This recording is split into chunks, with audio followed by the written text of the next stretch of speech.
Well, I'm glad you're here watching my video on YouTube. The fact is, I don't know how long this will be up, since YouTube has decided to start censoring me and pulling down my videos. But don't worry, you can watch this video on rumble.com/RandPaul, where I post all of my content. Love to see you over at rumble.com. For 3 weeks. Let's bring in Republican Senator Rand Paul joining us now, often a critic of the infectious disease expert. Senator, I don't know if you were able to listen to all of what Fauci just had to say there from the briefing room, or any of it, but can you react to what you just heard about the Omicron variant and the confirmation of the first case discovered in California? There's a saying among people in medical school that when you're learning about what to do in an emergency situation, that before you take the pulse of the person you see laying still, take your own pulse. The meaning of this saying was not to freak out, to try to stay calm and try to make rational decisions before you freak out and do something you shouldn't do. First, do no harm.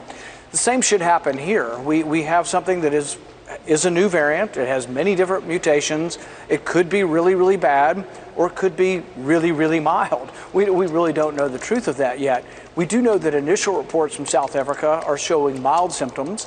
We know that this patient had mild symptoms. And so Dr. Fauci's immediate response is, oh, the patient wasn't boosted, he should be boosted. Well, you'd want to know the science. Does the science of boosting help that patient? Did the patient get very sick? Did the patient need to be boosted? Does a booster actually prevent you from getting this new variant? There's a lot of things you don't know. But Fauci's immediate response is to tell people they must do something. What we really ought to do is study this and see what happens over the next week or two and see what becomes of this. I don't think a travel ban will work. I don't think travel bans really almost ever work. If you're a remote island like New Zealand, you can kind of do it. But even in New Zealand, it didn't really work in the end. This is already in 12 countries. Now it's in California.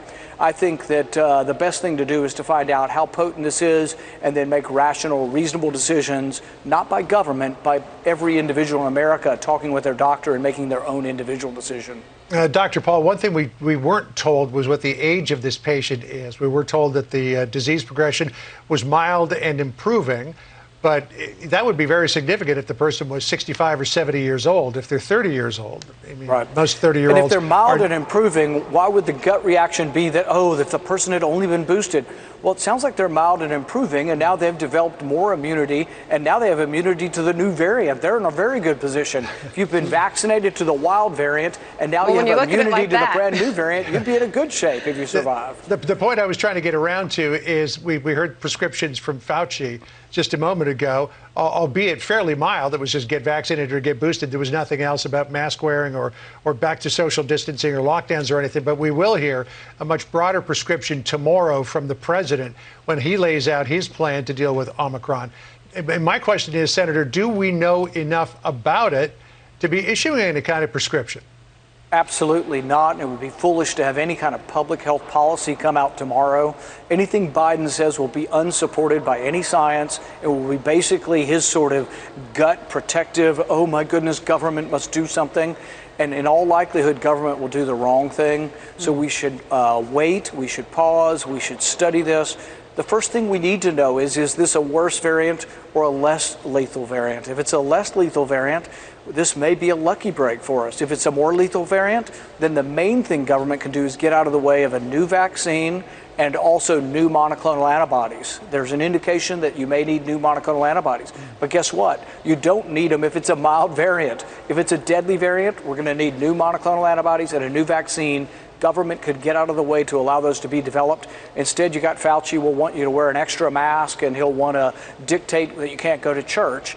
Instead of doing the one thing government can do, and that's to get out of the way of new vaccine development and new drug development, such as new monoclonal antibodies, if this turns out to be a bad disease. Senator, you might be one of his toughest critics, but you're not his only critic. I mean, you look at the way he is polling on when it comes to President Biden on his handling of this pandemic. He continues to sink to new lows. Now, he did take a question in that briefing room just a short time ago from our own Peter Doocy, asking specifics about who should be tested coming into this country considering the new variant. Listen. As you advised the president about the possibility of new testing requirements for people coming into this country, does that include everybody? The answer is yes, because you know that the new regulation, if you want to call it that, is that anybody and everybody who's coming into the country needs to get a test within 24 hours of getting on the plane to come here. Well, what about people who don't take a plane and just these border crossers coming in huge numbers? You know, that's a different issue. For example, when you're talking, we still have Title 42 with regard to protection at the border. So there are protections at the border that you don't have the capability, as you know, of somebody getting on a plane, getting checked, looking at a passport. We don't have that there, but we can get some degree of mitigation. Is there something to do to test these people somewhere else? There is testing at the border under certain circumstances, as you know. Why do you suppose he didn't show more concern about the number of migrants pouring over our southern border from many countries where COVID still remains a hotspot? Why wouldn't he be more concerned about that if he's so concerned about those coming over via plane? Because he's clearly a partisan. I mean, he was attacking Senator Cruz over his opinion on seating the electors. I mean, he's clearly a partisan. He's somebody that's morphed from being a vaccines bureaucrat to now being out there in front of everything, but realize that what he always defaults to is more rules, more regulation, and less of your liberty. So instead of waiting to find out whether this is a dangerous variant, he immediately wants to test everybody. If you heard tomorrow that a new coronavirus came out of South Africa, but the symptoms were the same as a cold and that no one was dying from it, why would you want to test everybody? You would waste millions of dollars, interrupt millions of people's travel, quarantine all these people. Now, if it's the Black Plague, maybe we do have to do more testing. So I'm not saying absolutely we don't. I'm just saying we have no idea. Why would you make a blanket decision for the whole world on locking the economy down, locking the country up, banning travel before you know whether this is a deadly variant or a less deadly variant? It's incomprehensible that this man's still in charge of anything. On that point, Senator, Admiral Brett Giroir, who worked very closely with Anthony Fauci during the Trump administration, had this to say about the head of the National Institutes for Allergy and Infectious Disease earlier today. Listen here. I think the ego is really expanding beyond what I saw. Look, Tony was a good colleague when I worked with him, but he's become much more political. I think he needs to stick to the area where he's most knowledgeable, and that is about vaccine development. He's not knowledgeable about liberty and rights or about public health measures. If he sticks to his firm ground, he'll be a good resource for the country. Admiral Giroir, Senator, is not known as a bomb thrower, so clearly his opinion of Dr. Fauci has changed. He also, in that exchange with Bret Baier last night, suggested, without naming you, that you were right in your claims that there was gain-of-function research that was being funded by the NIH. Do you believe that Fauci is straight outside of his lane? Yes, absolutely. And I think he has become more of a politician than anything. But I don't think he ever really was someone who had a disinterested view of science.